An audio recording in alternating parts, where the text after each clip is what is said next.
בעיירה קטנה, בין ערים אפורים ושדות קפואים, היה מחסן חיטה גדול, שעמד במרכז הכיכר. כולם הכירו את המחסן הזה, אבל האנשים הפשוטים בעיירה כמעט אף פעם לא ראו ממנו דבר. המחסן היה שייך למשפחת ברנר, אחת המשפחות העשירות והחזקות בעיירה. הם היו בעלי השדות, המאפיות, והכי חשוב, המפתחות. בעיירה אמרו בשקט שמי שמחזיק את המפתח למחסן, מחזיק גם את הנשימה של האנשים. באותו חורף, כשהשלג הדק כיסה את הרחובות, והבתים נעשו שקטים מתמיד, עמדו עשרות מתושבי העיירה מול שער הברזל של המחסן. הם ביקשו קמח, לא יותר, רק מספיק כדי לעבור את הימים הקרים. מול השער עמד מר ברנר, עטוף במעיל עבה, בידו היה מפתח קטן, ועל פניו חיוך שלא היה בו שום חום. צעיר בשם אריאל עמד מולו. אריאל לא היה אדם חשוב, לא בן למשפחה עשירה, לא בעל תואר ולא חבר מועצה, אבל היה בו משהו שגרם לאנשים להקשיב לו. אולי זו הייתה העמידה הזקופה שלו, אולי העיניים שלו, שלא ברחו מהמבט של אף אחד, ואולי פשוט מפני שהוא אמר בקול את מה שכולם פחדו להגיד. תחת המחסן, הוא מלא, אנשים רעבים ללחם, אמר אריאל. ברנר הביט בו כאילו שמע רעש לא נעים מהרחוב. לא, תחזרו מחר. המילים האלה נפלו על הכיכר בקור גדול יותר מהשלג. אישה מבוגרת אמרה, אבל אמרתם את זה גם אתמול. מר ברנר לא הביט בה, הוא רק אמר, אז תחזרו מחר, אולי מחר אפתח לכם. אריאל התקדם צעד אחד. אנשים צריכים לאכול היום. ברנר חייך. בחור צעיר, אתה תבין יום אחד שסדר חשוב יותר מרגש. אריאל הביט בשער הברזל, ואז אמר בשקט, שער שננעל בפני אנשים רעבים, לא ננעל בשביל סדר, הוא ננעל בשביל כוח. איש לא זז. הכיכר כולה עצרה נשימה, ואז אריאל דחף את מר ברנר וההמון הצטרף למרד. אריאל הרים כלי ברזל ישן שהיה מונח ליד הקיר, וניגש אל המנעול. הייתה שם סערה גדולה, צעקות, דחיפות בין ההמון לשומרים, ואז צליל מתכתי חד. המנעול נפתח ונפל אל השלג. שערי המחסן נפתחו וההמון נהר פנימה בעמולה. באותו הערב, לראשונה אחרי הרבה זמן, תנורים סוף סוף נדלקו בבתים. לחם נאפה, אנשים דיברו זה עם זה בקול שלא נשמע מזמן, קול של תקווה. ובבוקר למחרת, כשאנשי ברנר הגיעו לקחת את אריאל לבית הדין, כל הכיכר כבר עמדה לצידו, ולא נתנו להם לקחת את אריאל. וככה התחיל המרד בעיירה. בתוך שבועות ספורים איבדו המשפחות העשירות את השליטה הישנה שלהם. מחסני המזון עברו לפיקוח מועצה חדשה, החובות הכבדים בוטלו, השערים שננעלו במשך שנים נפתחו בזה אחר זה. ובמרכז עמד אריאל. בהתחלה הוא סירב שיקראו לו מנהיג. אני רק עשיתי את מה שהיה צריך לעשות, אמר לחברו יונתן. יונתן חייך אליו ואמר, נו, ובדיוק בגלל זה אנשים הולכים אחריך. האנשים אהבו את אריאל, הם הזמינו אותו לבתיהם, הם קראו בשמו בכיכר, הם אמרו שבזכותו העיירה חזרה להיות שייכת לאנשים. בהתחלה אריאל היה נבוך מזה, אבל אחר כך הוא התרגל, ולאט לאט, בלי להרגיש, הוא התחיל להזדקק לזה. חודשים רבים עברו.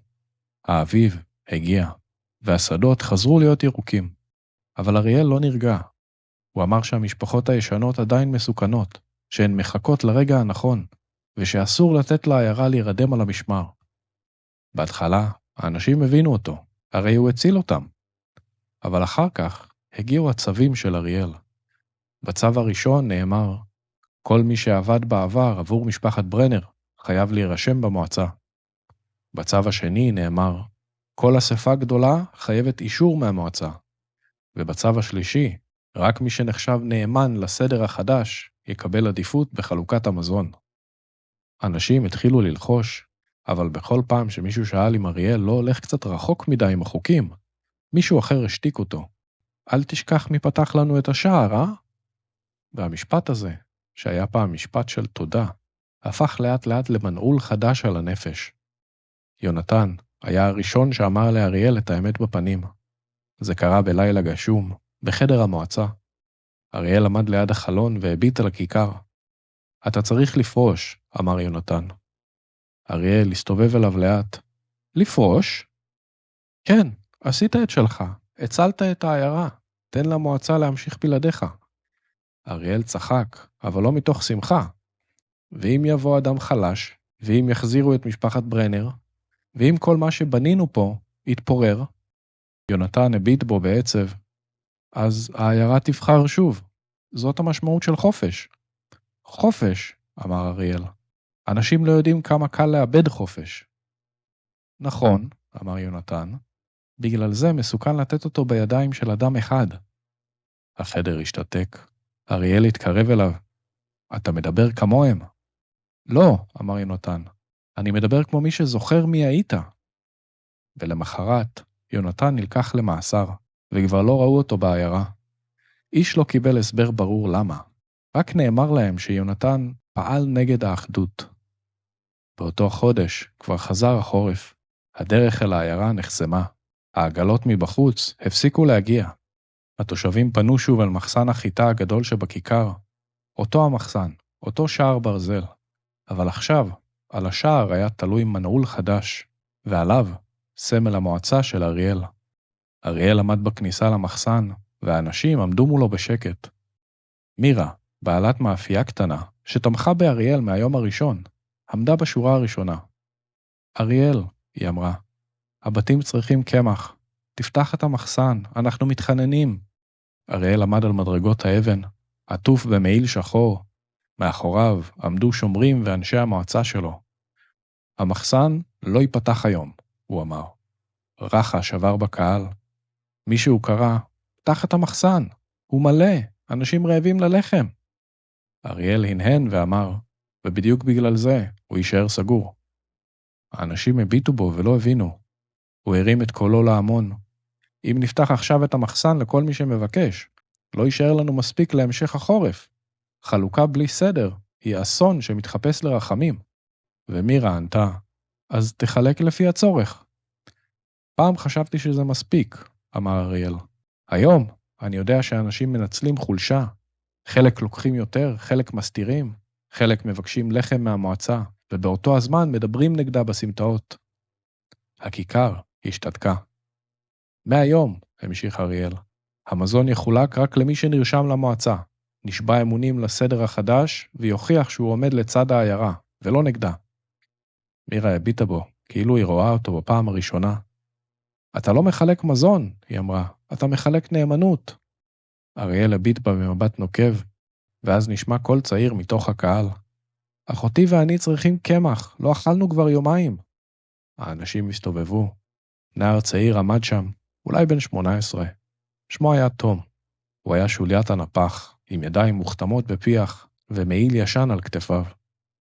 אריאל הביט בו מלמעלה ואמר, אז תחזרו מחר, אולי מחר אפתח לכם.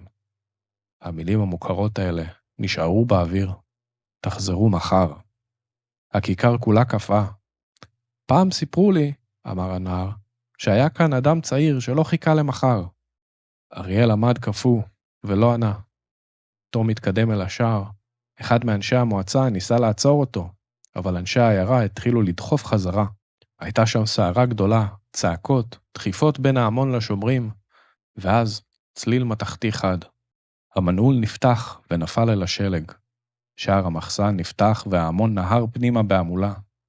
אריאל ירד לאט מהמדרגות. הוא הביט במנעול שלו שוכב בשלג, ופתאום הוא ראה הכל. הוא לא ניצח את משפחת ברנר. הוא הפך למשפחת ברנר. לפעמים עדיף לפרוש כגיבור, מאשר להישאר מספיק זמן כדי לראות את עצמך הופך לנבל.